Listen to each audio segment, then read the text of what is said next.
Welcome to Great Indian IAS Institute of Chengalpattu.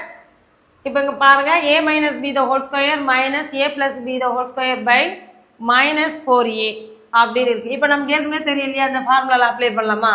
அதாவது a square minus 2ab plus b square எதாச்சா. அடுத்தது இங்கே minus, அதாவது a square plus b square plus 2ab by minus 4a equal to x by y.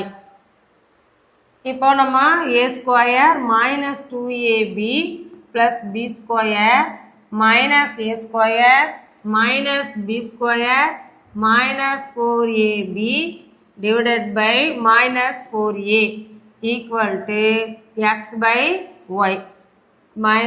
a square minus b square plus இங்கே minus cancel ஆயிடுச்சு. அப்போ மீதி இருக்குது என்னது? மைனஸ் 4ab, ரெண்டுமே மைனஸ், மைனஸ் 2a.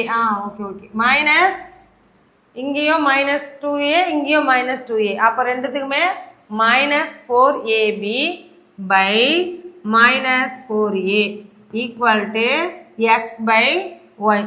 இந்த மைனஸ்க்கு இந்த மைனஸும் கேன்சல், இந்த 4க்கு இந்த 4 கேன்சல், ஏக்கு ஏ கேன்சல். அப்போ மீதி இருக்கிறது b மட்டும்தான். அப்போ இந்த y ஈக்குவல் டு, அதாவது b equal to x by y. அப்போ எக்ஸ் மட்டும் வேணும்னா டினாமினேட்டரில் இருக்கிறது நிமினேட்டருக்கு போயிடும். அப்போது by ஆன்சர், எக்ஸோட வேல்யூ வந்து by தான் இதோட ஆன்சர். இது ஒரு டிஎன்பிசி கொஸ்டின். சரியா? எக்ஸோட வேல்யூ கேட்டாங்கன்னா by, அதுவே ஒய்யோட வேல்யூ கேட்டோம்னா என்ன வரும்? எக்ஸ் பை பின்னு வரும். சரிங்களா?